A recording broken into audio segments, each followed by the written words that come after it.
for the fans. The glory for the pinstripes. This is the place where we don't sweep the dirt under the rug. Let's have a serious talk. You know that moment when the noise just stops? That split second of silence before the storm smashes into your window? That is exactly what happened Thursday night. You saw the notification. I know you saw it. I saw it, and my stomach turned immediately, not because of the player himself, but because of what it means for us, for our planning, or the lack thereof. Kyle Tucker to the Dodgers. It's over. The market just slammed a giant door shut, slammed it right in everybody's face. And now we have a problem, a much bigger problem than the front office wants you to believe. Because baseball isn't played in a vacuum. Everything is a consequence. Everything is a reaction. And the reaction to this Tucker signing is going to drop like a bomb right into the lap of the New York Yankees.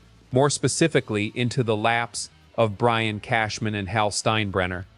Let's paint the picture so there's no doubt. There were elite options for the outfield, lefties, game changers. Tucker was one of them. He went to Los Angeles, to the team that isn't afraid to spin, to the team that understands what win now actually means. What's left? Who is left on that shelf with that profile, with that capacity to handle the pressure? Cody Bellinger, it's him. The market has funneled down. And when the market funnels, the price goes up. It's supply and demand, basic stuff.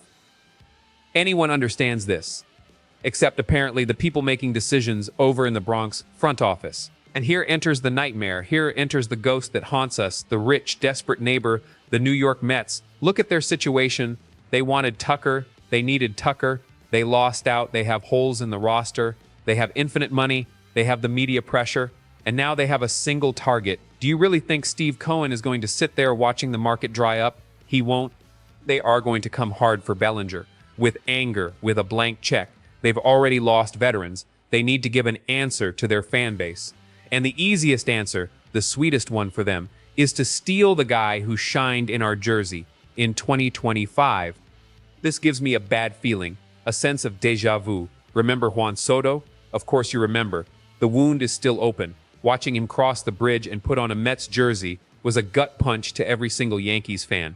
It was a declaration of our impotence. And now, a year later, we are flirting with the same disaster, exactly the same script.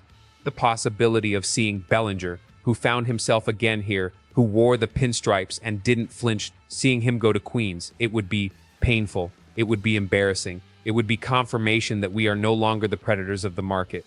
We've become prey, or worse, we've become passive observers. We've become passive observers. And what are we hearing from the inside? What are the insiders saying? That things are cold. That there is a chasm between what the Yankees are offering and what Bellinger wants. Let's look at the numbers because they don't lie. But they tell different stories depending on who's reading. They say the offer on the table is 5 years, $155 million. Is it money? It's a lot of money. For a regular worker, it's unimaginable. But in elite baseball, for an MVP, for a guy who proved he can hit at Yankee Stadium, Bellinger wants 7 years. He wants guarantees. He wants stability. And our front office froze. They're playing that game of take it or leave it. That corporate arrogance of someone who thinks the player will accept less just for the privilege of playing in the Bronx. Wake up. That doesn't exist anymore. The privilege of playing here has to come with respect and valuation. If the market says he's worth 7 years and you offer 5, you aren't negotiating. You are inviting him to leave. You are opening the door for the Mets to walk in and say, here's 7 years, here's 8 years. And Tucker going to the Dodgers just accelerated that. The Mets don't have a plan B anymore. Bellinger is their plan A, B, and C now. The pressure that already existed there just doubled. And the pressure here? Here it feels like we are living in a fantasy world. Before I go on and talk about this fallacy that we don't need him, I want to ask you for something quick. If you are a true Yankee, if you understand this anguish, this demand for excellence that we carry, hit the like button on this video. Subscribe to the channel. It's not for my vanity. It's to show that our community is paying attention, that we don't just accept any canned speech. We need to be a strong voice. The more people hear, the more noise we make.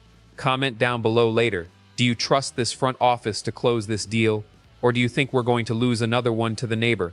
Let's build this debate. Now come back here. There is an argument floating around. I see it on the forums. I see it on Twitter. Some of you even repeat it. Oh, but the Yankees don't need Bellinger. We have a surplus of outfielders. We have the farm system. We have the kids. Look, I love the farm system. I am the first one to advocate for developing talent. But can we be honest? Can we take the blindfold off? The Yankees do have a lot of position players. More than the Mets, for sure. If Bellinger leaves, it opens up a spot. Jason Dominguez, Spencer Jones. Euthanasia of careers or birth of stars. We never know. The theory is beautiful. On paper, giving space to the kids is the smart thing to do. Saves money. Rejuvenates the roster. But paper doesn't step onto the field in October. Paper doesn't feel the weight of a packed stadium booing after 2 strikeouts. Bellinger feels it. And he responded. His 2025 season was excellent. Not good. It was excellent. He fit in. His swing worked in our ballpark. His defense is elite. He runs the bases. He brings an energy that honestly is missing in a lot of moments in that locker room.